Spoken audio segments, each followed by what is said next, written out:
Hello guys, welcome back in English academy. SST general test preparation के सिलसिले में आगे बढ़ते हुए इंग्लिश बुक क्लास 9 की unit number 5 the Madina charter का एक्सरसाइज को हम आज सॉल्व करने वाले हैं। आज ये वीडियो टेस्ट के लिहाज से बहुत इंपॉर्टेंट होने वाली है, क्योंकि आज की इस वीडियो में हम पिछले 4 यूनिट्स की रिवीजन भी करेंगे और टेस्ट को मद्देनजर रखते हुए जितने भी इम्पोर्टेंट टॉपिक होंगे उसको हम डिस्कस करेंगे। फर्स्ट ऑफ ऑल इस यूनिट का ग्लॉसरी देख लेते हैं। ठीक है, ये वर्ड्स मीनिंग भी बहुत इंपॉर्टेंट है, क्योंकि इससे भी टेस्ट में लाजमी क्वेश्चंस आते हैं। इसको मैं ब्रीफली डिस्क्राइब करूंगा ताकि वीडियो ज्यादा लंबी ना हो। फर्स्ट ऑफ ऑल है हमारे पास अबॉलिश। अबॉलिश का माना है खत्म करना। ठीक है, अबंडन का माना है तर्क करना, छोड़ना। चार्टर कहते हैं मंशूर को या मीसाक को। कम्युनिटी कहते हैं ग्रुप ऑफ पीपल्स, यानी लोग जब कोई मखसूस जगह में रहते हैं तो उसको कम्युनिटी कहते हैं। कन्वर्ट्स कहते हैं तब्दील को, जब कोई एक हालत से दूसरी हालत में तब्दील होते हैं तो उसको कन्वर्ट कहते हैं। हार्मनी कहते हैं हमांगी को। इनहेबिटेड कहते हैं आबाद को या बाशिंदे को। किन कहते हैं फ्रेंड्स एंड रिलेटिव्स, यानी कि दोस्त और रिश्तेदार। लाइबिलिटी कहते हैं जिम्मेदार को। माइग्रेट कहते हैं हिजरत को। थिक एंड थिन कहते हैं नरम व सख्त हालत को। सिग्नेटरी कहते हैं दस्तखत कुंदा को। आगे है मल्टीपल चॉइस क्वेश्चन और इसको जल्दी से देख लेते हैं। क्वेश्चन नंबर 1 है द फेथफुल फॉलोअर्स ऑफ हज़रत मोहम्मद सल्लल्लाहु अलैहि वसल्लम who had abandoned the ties of kin and followed him. And the sentence above, the phrase abandoned the ties mean that they, तो यहाँ पे कुछ करेक्ट ऑप्शन हो जाएगा option C, gave up relationship। आगे है question number 2, the new converts of Medina who had helped Hazrat Muhammad sallallahu alaihi wasallam through thick and thin were known as Ansar. And the sentence above, new converts of Medina refers to, तो यहाँ पे correct option होगा ए, the people of Medina who newly accepted Islam। Question number 3 है the Muslims, the Jews and other communities of the Republic should be free to profess their own respective religion. The opposite word of the words profess in sentence means, तो यहाँ पे इसका correct option हो जाएगा option B, इसका मतलब है give up। Question number 4 है which of the following is not a clause of the Universal Declaration of Human Rights by the United Nations? तो करेक्ट ऑप्शन सी हो जाएगा everybody has the rights to hurt or torture each other। Question number 5 है the oppressed should be protected। The word oppressed in the sentence mean the ill treated। ठीक है, तो यहाँ पे इसका करेक्ट ऑप्शन बी हो जाएगा। Question number C है use the following words in a sentence of your own। इसको आपने अपने जुमले में इस्तेमाल करना है। ठीक है, इनमें से आपने किसी भी एक लफ्ज का जुमला आपने कमेंट सेक्शन में लिख लेना है। आगे है हमारे पास ग्रामर का सेक्शन और ग्रामर के सेक्शन में हम प्रेजेंट परफेक्ट कंटिन्यू टेंस को देखेंगे। दोस्तों, प्रेजेंट परफेक्ट कंटिन्यू टेंस हमारे पास वो टेंस होता है जिसमें हम किसी भी एक्शन को पास्ट में शुरू कर लेते हैं और वो प्रेजेंट में यानी कि हाल में हमारे पास स्टिल कंटिन्यू रहता है। इसमें 2 पॉइंट्स बहुत इंपॉर्टेंट है, सेंस एंड पार। ठीक है, ये दोनों जो है ना हम टर्म ऑफ एक्शन के लिए इस्तेमाल करते हैं। The word since is used if the exact starting time of an action is known or intended to be reflected in the sentence। तो since हम तभी इस्तेमाल करते हैं जब हमें किसी भी टाइम का एग्जैक्ट नुक्ता यानी एग्जैक्ट पॉइंट मालूम हो, तो तब हम since का इस्तेमाल करेंगे। फॉर एग्जाम्पल since Monday, तो यहाँ पे Monday एक मखसूस पॉइंट है। ठीक है, तो ये हमारे पास यहाँ पे since लगेगा। since 3 PM, ठीक है, 3 PM यहाँ पे एक स्पेसिफिक पॉइंट है। And the word for is used to express the duration of the time for which the actions was continued। for हम किसी भी वक्त के ड्यूरेशन के लिए इस्तेमाल करता है, यानी for हमें किसी भी वक्त का ड्यूरेशन यानी कि अरसा बताता है। फॉर एग्जाम्पल for 3 hour, तो यहाँ पे 3 hour हमारे पास ड्यूरेशन है, तो इससे पहले हम for इस्तेमाल करते हैं। for 6 months, 6 months भी हमारे पास एक ड्यूरेशन है, तो उससे पहले हम for का इस्तेमाल करेंगे। अब एग्जाम्पल देख लीजिए, he has been teaching in the schools for 3 years। has been हमें प्रेजेंट परफेक्ट टेंस को इंडिकेट करता है। इन टीचिंग हमारे पास वर्ड प्लस ing फॉर्म हमेशा हमारे पास कंटिन्यू टेंस के साथ आता है। 3 years हमारे पास ड्यूरेशन है और इससे पहले हमने पार इस्तेमाल किया हुआ है। ठीक है, तो इसी तरह आपने सबको देख लेना है। ठीक है, तो यहाँ पे 5 years भी यहाँ पे ड्यूरेशन है और इससे पहले पार इस्तेमाल हुआ है। 5 days भी ड्यूरेशन है और उससे पहले भी पार इस्तेमाल हुआ है। ठीक है, तो यहाँ पे ये देखिए 7 अगस्त एक स्पेसिफिक दिन है, तो इससे पहले सिंस का इस्तेमाल हुआ है। ऑलराइट, आगे है past perfect continue tense. Past perfect continuous tense or progressive tense is used to describe an ongoing actions that started in past and continued for some time in past.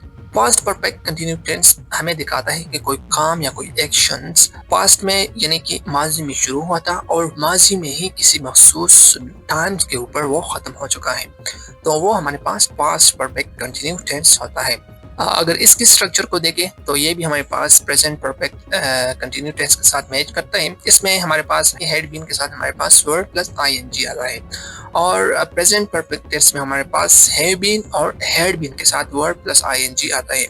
लेकिन वहाँ पे have been हमारे पास plural के साथ इस्तेमाल होता है और हैज़ बीन हमारे पास सिंगुलर के साथ इस्तेमाल होता है। लेकिन यहाँ पे पास्ट परफेक्ट कंटिन्यू टेंस में हैड बीन हमारे पास दोनों के लिए इस्तेमाल होता है, चाहे वो प्लूरल हो या सिंगुलर हो। सही हो गया। एग्जाम्पल देखें, she had been studying in that university since 2008।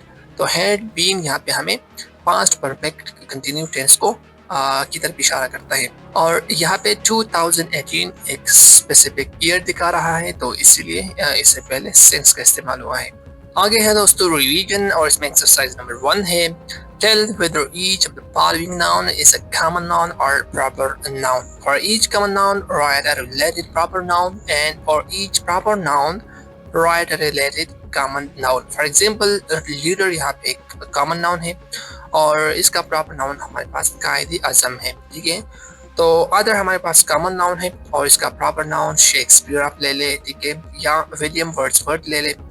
Mountain हमारे पास कॉमन नाउन है और इसका प्रॉपर नाउन हो जाएगा केटू या पोई सलेमान वगैरह वगैरह, ठीक है। तो उसको आपने खुद जाके देख लेना है।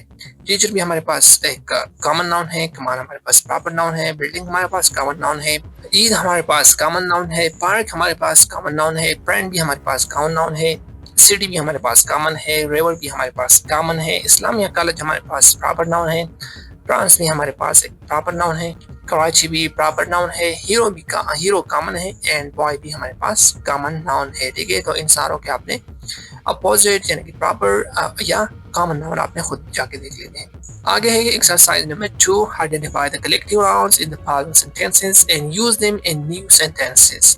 यहाँ पे कलेक्टिव नाउन को आइडेंटिफाई करना है और उसको न्यू सेंटेंसेस में इस्तेमाल करना है। यहाँ पे मैं जस्ट हाईलाइट करते चलूँ, यहाँ पे स्टाफ कलेक्टिव नाउन है, ठीक है, और यहाँ पे ऑडियंस है, एंड यहाँ पे क्लास है, यहाँ पे बोर्ड है, और यहाँ पे हमारे पास फैमिली कलेक्टिव नाउन्स है। तो इनको जाके आपने खुद इस्तेमाल अदर सेंटेंसेस में इस्तेमाल करना है। Exercise number 3 देखें, make plural of the following nouns and identify which of the nouns also change meaning in plural। यहाँ पे हमने nouns को आइडेंटिफाई करना है और हमें देखना है कि कौन सा नाउन प्लूरल में जाके अपने मानी को तब्दील करता है, ठीक है। तो आर्म कहते हैं हमारे पास बाजू को, जबकि आर्म जब इसके साथ इस लगता है तो वो कहते हैं हथियार को, ठीक है। यानी कि आर्म का प्लूरल फॉर्म में जाके उसका माना तब्दील हो जाता है।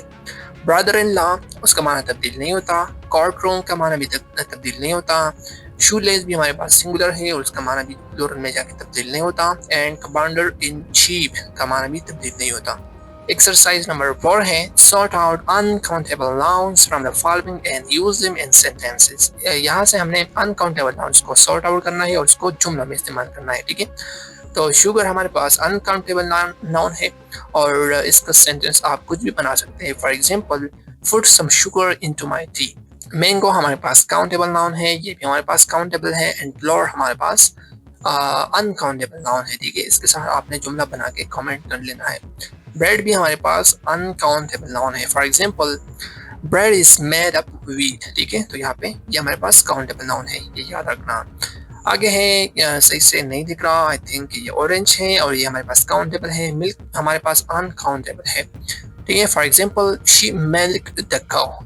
आगे है टी, और टी भी अनकाउंटेबल नाउन है। इसका सेंटेंस देखें, T is the popular drink of KPK, ठीक है। चॉकलेट हमारे पास काउंटेबल है, एंड कैंडी हमारे पास काउंटेबल नाउन है। एक्सरसाइज नंबर 5 है, right 3 sentences having noun phrases and then underline the noun phrase, ठीक है। यहाँ पे 3 sentences को आपने बताना है और में से noun phrase को आपने अंडरलाइन करना है। मैं एक सेंटेंस बताता शुरू।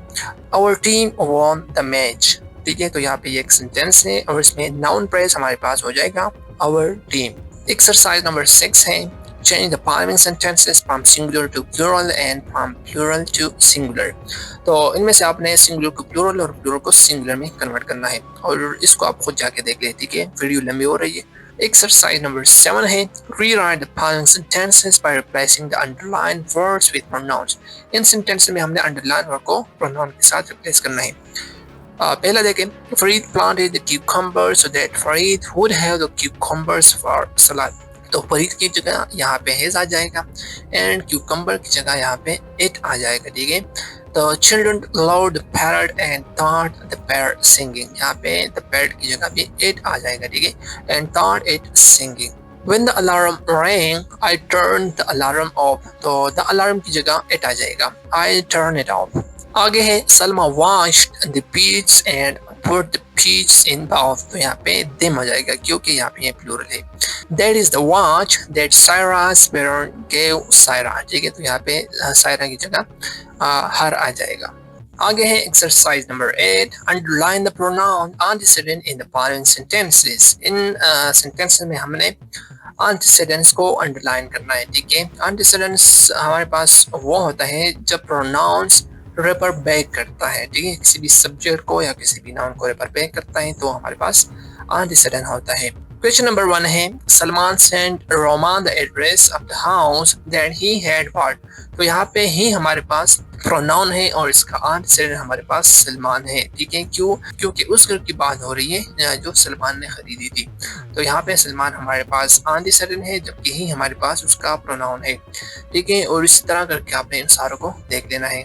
एक्सरसाइज नंबर 9 है fill in the blanks with the article a an और the where necessary.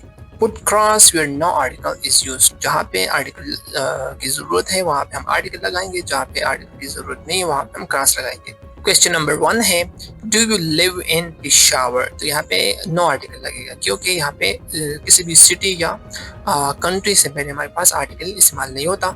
He is dash teacher who taught an English। तो यहाँ पे टीचर से पहले हमारे पास ए आएगा, ठीक है, and he is a teacher who taught us English। आगे है I bought an umbrella and next है he has a lovely cat। Exercise number 10 देखें which of these 3 sentences containing a model has the same meaning as the original one। In sentences में से हमने वो sentence find out करना है जिसका माना exact ओरिजिनल के साथ मिलता हो। क्वेश्चन नंबर 1 देखिए she is not able to read Chinese. तो यहाँ पे सलाहियत की बात हो रही है, ठीक है, क्योंकि किसी भी लैंग्वेज को बोलना एक सलाहियत है, ठीक है, एक एबिलिटी है। तो इसके लिए हम कैन का इस्तेमाल करते हैं, लेकिन यहाँ पे ये नेगेटिव है तो यहाँ पे भी हम नेगेटिव को ही सेलेक्ट करेंगे। She can't read Chinese. तो यहाँ पे करेक्ट ऑप्शन ये वाला हो जाएगा। आगे है question number 2 do you think we are allowed to park here.